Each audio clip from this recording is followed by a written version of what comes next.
Who the fuck were my friends? Part one. I had a huge friend group my freshman year of high school, and we broke up in a crazy way. I got hazed. That was fun, and I've always wanted to tell the story. It's been years, and I still think about it from time to time. Yeah, it was a very traumatizing time in my life. Growing up, I didn't have many friends. I didn't have any besties, especially in middle school. I was bullied viciously in middle school, and I would honestly spend most of my free time and lunch in the library. The librarian was my best friend.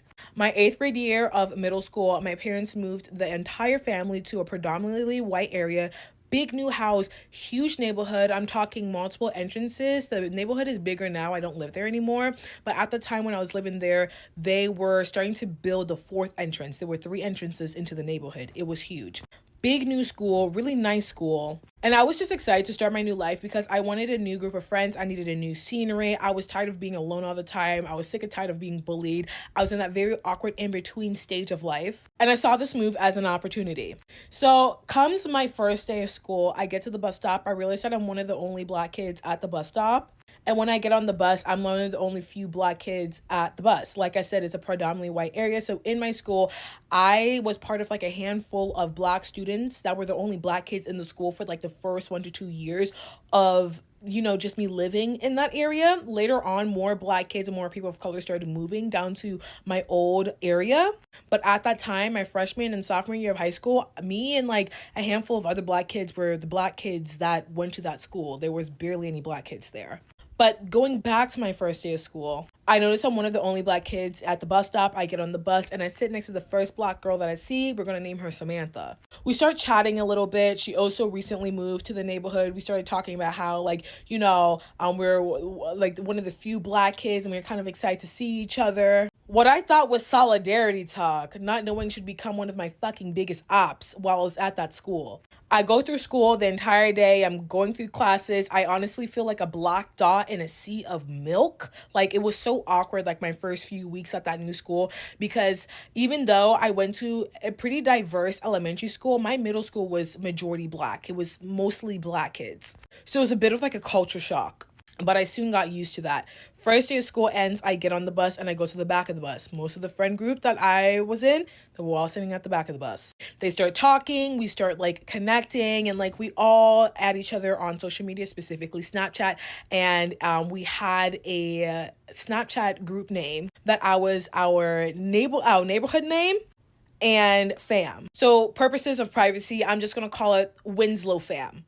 That was the group chat name. There was at least 10 people in our friend group. It was a mixture of boys and girls. People are in a higher grade, people in a lower grade. That's just how it was. At least 5 people that were in the friend group got off at my stop, and I got really close to them, especially with this guy. I'm going to call him Weasley because he was in a grade higher than me. And on top of that, I thought he was cute. I had a crush on him. And our houses were close to each other, so we would walk down and like just talk. That motherfucker, though, turned on my ass. Just let me get there. So that would be my routine. We'll talk, we'll snap each other, we'll talk in these group chats, we'll go to each other's houses, basically getting really comfortable with each other. In the neighborhood, in that friend group, in the neighborhood, there were 4 main Black kids that were in that friend group, which was myself, Samantha, we're going to call this kid Leviathan, and his sister Elizabeth. Elizabeth and Leviathan lived on the second pickup. Like I said, there were 3 entrances, so 3 times that the bus had to stop in my neighborhood to pick up kids.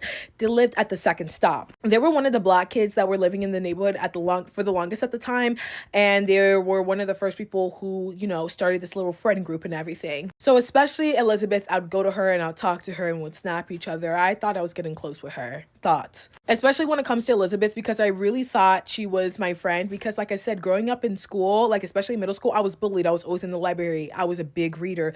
And when I found out that she also loved reading books, I was so excited. There were a couple other people in the friend group that didn't really like them that much. One girl, we're going to call her Texas. Spoiled little bitch. Let me watch my mouth. Spoiled little individual, okay? She had a uncle that had money, and let's just say she was spoiled a lot, and honestly she was a fake friend to my best friend. And we're gonna call my best friend that was also in the friend group that I'm still best friends with to this day, we're just gonna call her, what do I call her without giving her away? We're gonna call her Mary. Another girl that I really didn't like in the friend group, we're gonna call her Lorax. She becomes a big problem later on. We have the Bama twins, two people that snuck their way into the group that no one really liked but kept on sitting with us, a lot older than us, and kept on starting problems. We're just gonna call them the Bama twins. Let's just say Clark Kent, a little white boy that was very fucking messy. You would not think he was messy just by his looks off alone, but very fucking messy. We have Steven, who was in the friend group, but really not. He was a bit of a troublemaker, so we tried not to talk to him that much because he was always in and out of trouble. And those are the people that I can think of off the top of my head. Months go by, I'm getting into the routine of talking with people, navigating just relationships in that friend group, navigating school, being one of the only few Black kids in that school, dealing with micro and macro aggressions from my other students, and honestly, some of the teachers as well. Dealing with issues in that friend group because, my God, they were some of the fakest people in that friend group. Jesus. When it came to Texas and Lorax, they literally started problems all the damn time. They would always talk about other people in the friend group, talk about other people in the friend group to me or to other people, and then it would cause drama, and then they would fight on Snapchat, and people would leave the group chat and then have other people bring them back in. They were always causing drama, always talking smack about someone, especially when it came to my best friend, Mary. It would be a problem because it would seem like everybody would gang up on Mary all the time, and it just didn't seem fair.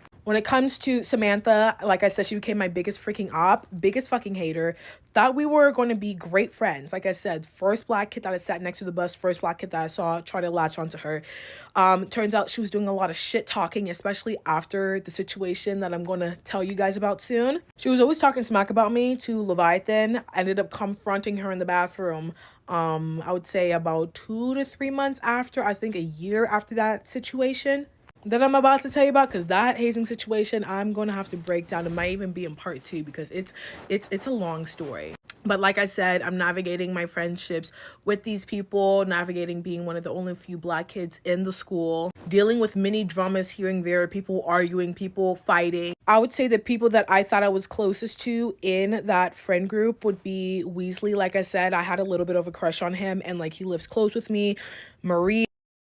And what did I call her? Elizabeth, because she also liked reading, so much so that I lended her my copy of Red Queen by Victoria Aveyard. If you're a book reader and you grew up reading books, especially in the 2010s, you know exactly what book I'm talking about. I thought we were close. There was also a lot of anti-Black issues when it came to the Black kids in the friend group. Like I said, I went to a predominantly white school and did deal with microaggressions all the time, but it also seemed like the Black kids in the friend group allowed things to slide, allowed racial jokes to pass, would get mad at me when I would say that white kids shouldn't be saying the N-word.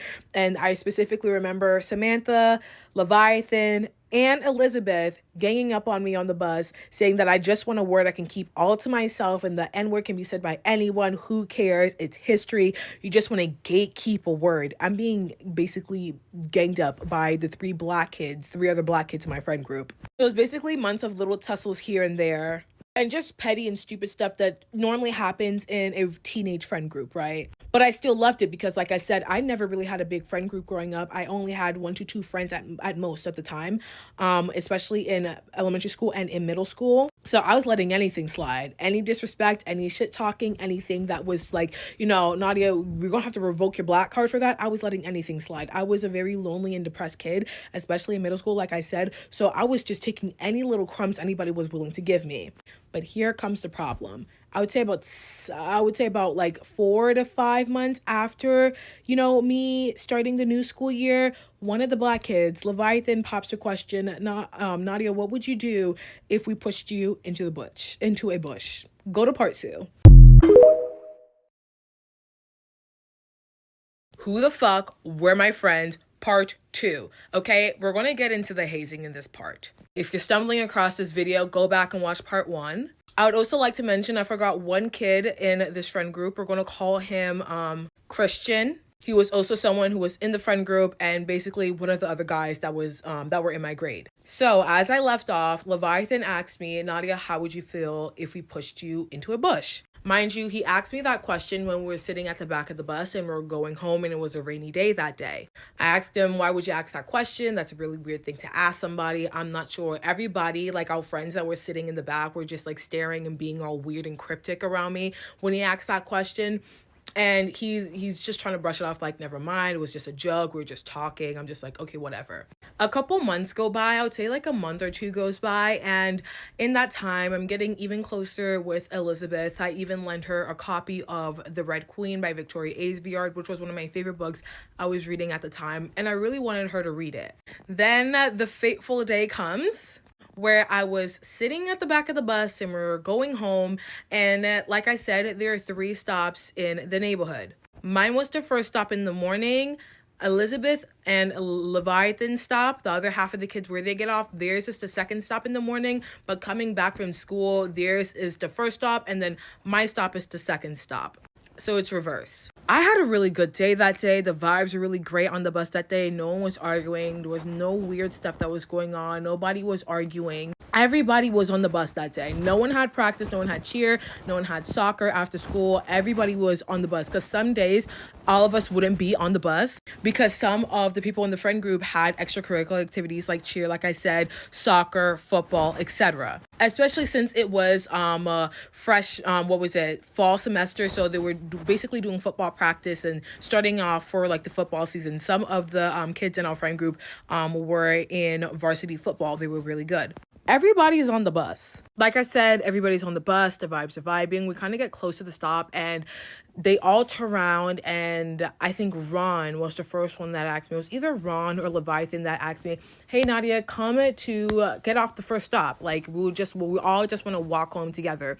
I've never done that before because, like I said, the neighborhood was huge, and their side of the neighborhood is about 25 to a 30-minute walk from my side of the neighborhood. It was a long walk, and I was new to the neighborhood, and I didn't want to get lost. I'm saying, no, I don't want to do that. I kind of just want to go home. I'm tired. Weasley decides to say, it's okay, we'll just walk home together. Mind you, he lives close to me, and normally I walk home with him. We talk and everything on the way home. So I'm like, okay, if Weasley's getting off, that's fine. So my dumb ass gets off the bus. And I had a bad feeling, but I ignored it. And this is why you should never ignore your intuition. We start walking. We're walking. We passed a bus stop. We're walking. We're passing houses. They're pointing out whose house is that. I'm like, who lives in that big ass house? So who lives there? Who lives there? And Elizabeth comes and like she puts her arm around me, just like really tight, like just really grabs me. She's like, hi, Nadia. Next thing I know, I get shoved so hard into this bush. I don't know who shoved me. To this day, I don't know who shoved me first. Yes, I got shoved twice. First time it went down, I was so shocked because everything went down. I had an Android phone at the time. It fell. The battery came out. The screen cracked. I literally scratched up. Like, I was like fucked when I got home. Like, I looked fucked up when I got home. I was also in that kind of in-between phase of like skinnying out and also still having a bunch of baby fat, so like my clothes were fitting weird on me, so like my top was lifting up, like I felt like my underwear was out, like I looked fucking crazy. And of course they were recording. And then fucking Lorax, with her stupid dumb ass, decides that she wants to be funny. Mind you, already didn't like the girl, and she decides to come and push me again. But this time I was ready. I literally got up, I chased her down and punched her in the back of the head. What I really wanted to do was really beat her ass. Like like I feel like God whispered in my ear in that moment, like, don't do it, Nadia. Don't do it. I'm upset. I'm crying. I'm like, what the fuck? Like, I'm itchy. I have scratches. I break out in hives when I get home. Literally, shit was in my eye. My eye was blurry. Like, phone screen cracked. Like, hair a mess. Just itchy. Having reaction. It was so bad. Everybody starts yelling, why would you hit Lorax? Why would you hit Lorax, Nadia? Why would you hit her? Why would you hit her? That, oh my God, it was just a joke. It was just a joke. They pushed me into these like hedges. You know those thick hedges that like kind of frame the walkways? They're not too tall, but they're not small either. That's the shit that they pushed me into. Thick ass hedges that were close to the road. I'm crying, like I said. I'm basically having a freak out moment because I'm just like, I thought these people were my friends. Why would they do this to me? Like, my phone screen is cracked. I look crazy. Like, what is going on here? I refused to walk back with them. My dad was home that day, and I was able to pop my Android battery back in my phone. I call my dad. I'm like, can you please come pick me up? I mean, he's like getting mad at me. He's like, why are you even on that side of the neighborhood anyway? You're supposed to come straight home. Like, what are you doing? He picks me up. I tell my mom what happened. I'm crying. I'm upset. I had to go take a shower. Literally, my eye was like fucking blurry. There was shit in my eye. scratched up, had to put Neurosporin and everything, literally breaking out in hives. And my mom is literally upset. She doesn't know if she wants to be upset at me for like getting off at that stop. Cause like I said, in previous video, my parents are African. They're kind of strict. So like, they were very weird about it. I don't know. Maybe they wouldn't react in a way that your parents would probably react to this situation, but they were more so pissed at me for getting off at that stop. My mom's freaking out because she thinks it's another case of bullying. Like I said, I went through vicious bullying in middle school, and like she would get calls about it all the time, and she thought it was another situation. So she basically calls the school and calls the principal and everything. And I'm upset. Like I'm like on social media trying to like unfollow people, and I go on the Winslow fam group chat on Snapchat, and they're just talking shit about me. Nadia's such a fake bitch. They're calling out parents, because as soon as I called the school went and started calling the people their parents, like I think that afternoon or that morning. So it was either that afternoon or that morning, I forget when I checked the Winslow group chat, was when I saw they were just talking mad shit. Holy shit. Funny enough, before I even checked the Winslow group chat on Snapchat, when I first opened Snapchat, I got a message from Leviathan. He was saying, "I'm sorry, what's happening? They're talking about you in the group chat." And I'm freaking out because like, why are they talking about me? Like, what the fuck? Like, what did I do? I'm not the one who got pushed here. My bad. I'm not the one who freaking assaulted anyone else in the group here. Why am I the one being talked about right now? I opened the group chat. They're talking shit about me, saying I was such a fake bitch, and they're calling their parents. It's down to third. And Clark Kent, the little fucking messy white boy, like I said, very fucking messy. He took a photo, I think a screenshot of this book, How to Lose All Your Friends, and scratched out my name, scratched out the author's name and put by Nadia Ajakum. To this day, I still remember that, because it's just like, you bitches fucking assaulted me. You guys hazed me, recorded it, laughed and everything. And then you're saying how to lose all my friends. Are you crazy? I don't even want to think about that too hard. Next day I go to school, they call me into the office, they're calling a whole bunch of people into the office, they're putting people in detention. They don't put fucking Lorix's ass in detention. Lorix, for some reason, somehow, even though she was the one who pushed me the second time, they don't put her in detention. They put Leviathan and Elizabeth in detention with me. I get detention, even though I was the one who was assaulted. I know. Lorix's parents are trying to talk to my parents, trying to talk it out. Mind you, her and her parents, they're some really fucking shady people, even to this day. So I'm kind of glad they never even really got to talk to my mom like that, because like the schedules were kind of opposing, so like they couldn't really have a chance to talk with my mom. And I'm kind of glad, because honestly, now that we've grown up and like other shit has happened over the years, there's some really weird fucking people. She, for some reason, gets out of the entire thing because I punched her in the back of the head. Like, oops, sorry, self-defense. I really should have done more. But people start getting detention. People are in trouble. They're talking about me. I'm sitting in the front of the bus when I'm going home. I'm getting dirty looks from upperclassmen. Like these racist white upperclassmen. Like I'm getting dirty fucking looks from them. Mind you, like I said in the previous part, I was one of the few black kids in the school. And a lot of the kids in that friend group were friends with upperclassmen, especially when it came to sports and stuff, cheer and football. I'm getting dirty looks from these big ass fucking senior men, dirty looks from these cheer girls, dirty looks from people I don't even know. The video is all over this fucking school. My friends that were like, you know, quote unquote acquaintances that I ended up becoming really close with during the rest of the years in high school, they have seen the video and they're on my fucking side. Of course. The principal threatens to call the police on Elizabeth because, like I said previously, I lended her a copy of The Red Queen. I'm like, I want my fucking book back, okay? I give you my book, and if you're a book person, we don't lend out our shit. Go to part 3. Part 3, who the fuck were my friends? Go watch part 1 and part 2 so you can know what's going on in part 3. All right, to boom. As I left off in part 2, the principal basically threatens to call the police on Elizabeth because she has my copy of The Red Queen, the book that I lent her. And if you're a reader like myself, we don't lend out our books. We're scared that it's going to get damaged and whatnot. So when I lent out my book to her I think a week or two before the hazing incident happened, I felt very betrayed. So me and Elizabeth had health class together, and I end up getting my book the beginning or the end of health class. She gives it back to me. A teacher makes sure, like, the teacher's there to make sure like it goes smoothly and we don't start arguing or anything like that, just to make sure everything's okay. She gives me back my book. But like I said in the previous video, it's like I turned into like the school fucking pariah. Like I was eating lunch back in the library again, even though you weren't supposed to eat in the library. Like I would even eat lunch. I'd buy like the little Welch's gummy packets and just sit there for weeks just eating up there because like I had no friends again. I was getting dirty looks from people that I didn't know.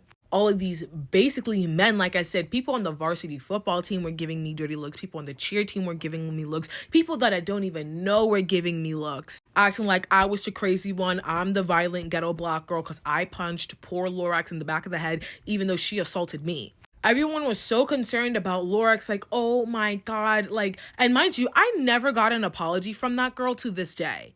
Everyone was so like, oh my God, this poor girl, like the big ghetto aggressive black girl punched her in the back of the head over this harmless prank. And other than like the few acquaintances that I had that I would talk to in class, I was honestly alone. My best friend, Mary, the one who was also in my friend group and was there, I wasn't talking to her either. We shared a math class. And she tried talking to me saying that it's not that serious. Like this is something that they do to everyone in the neighborhood. And when they did it to her, she started limping and she had to limp her way home. Like I was supposed to get over it. She was clearly brainwashed, okay? She was dealing with some issues with other people in the friend group and she was brainwashed. She's not to dump on my bestie because I love her. We're very close to this, like close, honestly. I don't know, I was tripping over my words there. But she was the type of individual at that time, just like how I was desperate to have friends and be liked because I didn't have very many friends in middle school. She was desperate at that time for attention and also to be liked as well and to fit in and to be with the rest of the kids. So she was just letting a lot of shit slide. And like I said in the previous videos, there were issues of people in our friend group ganging up on her, from issues of slut shaming her because, you know, at that age, we were all interested in boys doing things that were stupid, probably doing stupid things that we shouldn't have been doing. But it wasn't like an uncommon thing that people in the friend group would just gang up on her and just basically slut shame her, call her stupid, just doing crazy shit. But anyway, months go by for like the next, I would say like from fall semester into the spring semester, I was sitting at the very front of the bus and I sat next to this girl and we end up becoming, she ends up becoming one of my best friends. Her name is Val. And she's part of my current friend group. Maria, Val, and me, we're all super close. Those are my besties. But I would be sitting in the front of the bus and I can just hear them just talking about me constantly, especially that fucking Samantha girl. That's Samantha girl. The weirdo, okay? She's always talked shit about me, but like during this time, she was just eating that shit up and just talking about me at the top of her voice, writing shit down on paper. And like I said in the first video, after the situation, because that happened my freshman year, sophomore year, she was still talking shit and I ended up confronting her in the bathroom. And honestly, that was the only time I was tempted to start a fight at my new school. Okay, I did get into one fight in middle school and that was unexpected. But that girl tempted to start my first fight in a high school bathroom. But like I said, I was sitting at the front of the bus most of the time, hearing people talking about me, being the fucking social pariah, people laughing and giggling, and people like basically sending the video around. I never watched the video. I still have never seen the video to this day, nor do I ever want to see that video. But I would say maybe January comes around and Elizabeth pulls me to the side and we talk and she apologizes. And basically slowly people from the friend group come up to apologize to me, except for fucking Samantha, obviously. And Lorax, to this day. Texas is still being a weirdo. And let me not forget, Texas, when this first happened, when I would be sitting at the front of the bus, when it freshly happened, they freshly like hazed me, she would yell at the top of her fucking lungs at the back of the bus saying that her uncle, I don't know, fucking Flipper the fish, I don't care, would sue me and my family for everything I'm worth if I ever put my hands on her. She's bringing that ghetto black stuff up to like where they are. They don't do that kind of behavior here. Mind you, she has a lot of family issues and she has a half black sister. Like, that is like I'm telling you, like some days I think about that poor little girl. I'm just like, the shit that you must probably be going through and the internalized shit that you are probably dealing with at this age. Like, I just feel fucking bad for her. But she would literally say shit at the top of her lungs, like, oh, it's like I would sue her, like she's so ghetto, like this is why she doesn't like black people, a whole bunch of stuff. The girl was just a racist. But going back, I slowly started back in January. Elizabeth came. She was the one who apologized to me first. Then Leviathan, and basically a lot of the people in the friend group slowly started apologizing to me and stuff, except for Texas, Samantha, and fucking Lorax. And my pathetic ass, like I said, when I was in middle school, I barely had any friends and I went through a lot of bullying. So I honestly forgave them and started sitting and hanging out with them again, which was just a bad fucking idea. But after that situation, the group was never the fucking same again. People were kind of like, fighting about the situation, about why are you hanging out with her? Why don't you want to apologize? It came a very weird kind of vibe. And it honestly just wasn't the same after that. Spring semester comes and goes, the summer comes and goes. I'm hanging out with some of the people in that friend group, specifically Mary, and we become really close after my freshman year. And like I said, she's now my best friend. And a lot of people don't talk with each other, and a lot of people were fighting. I honestly like to think I blew that shit up. It's like, you guys fucked with me and now I fucked up the entire group you guys had going on for the past 3 years. Like, you should have never messed with me. That's just how I like to think about it to make myself feel better. Mary and Texas used to be very close. They are no longer friends, which isn't surprising. Texas was a bad friend to Mary, a racist, a bad friend, and just all over, just a weird individual. Don't know where she is right now in life and really don't care. Lorax, like I said, she never really apologized, but I remember vividly at the time, like, she liked to pretend like that situation never happened. Like, she would try to talk with me and like try to hold conversations with me, but in like a way like, oh, that situation never happened, that she never pushed me, I never punched her. It was very weird. And I'm the type of person, when something happens, if you do something weird with me, I can't be friends with you, especially if we can't talk about it. And even if we do talk about it, I'm like just the type of person, it's just like, you're weird to me once, we can't talk. Obviously not to the point where I clearly didn't stop hanging out with the group, because honestly I was pathetic and desperate at that time. But I still had that semblance of like, you pushed me and you embarrassed me and you really hurt my feelings, and you're trying to brush over it, and we never, talked about it, and you never apologized. But honestly, after that freshman year of high school, a lot of the people, like I said, they're no longer friends, or like we barely sat next to each other, and then we started getting out permits, and then eventually people started just breaking off. Like new people would enter the friend group, and then like there would be more fighting, and then there would be more drama. And then basically after my sophomore year, junior year, it was still the same way. Lots of fucking drama all the time. But, at that time we had cars. We weren't going to be with each other 24/7. And then COVID hit. And I spent my junior and senior year during like quarantine. So graduated. Never saw those people again. Except for Mary, of course. The one thing that always bothered me about the situation was just how the adults reacted. It was just like, I understand, even though it doesn't make sense, why the kids would, be like that towards me, why people were siding with the neighborhood kids, why people were, making me this pariah. But what I never understood was, because a lot of the parents of the kids in the friend group, they saw the video, they watched the video, and they labeled me as the problem. And we all know why.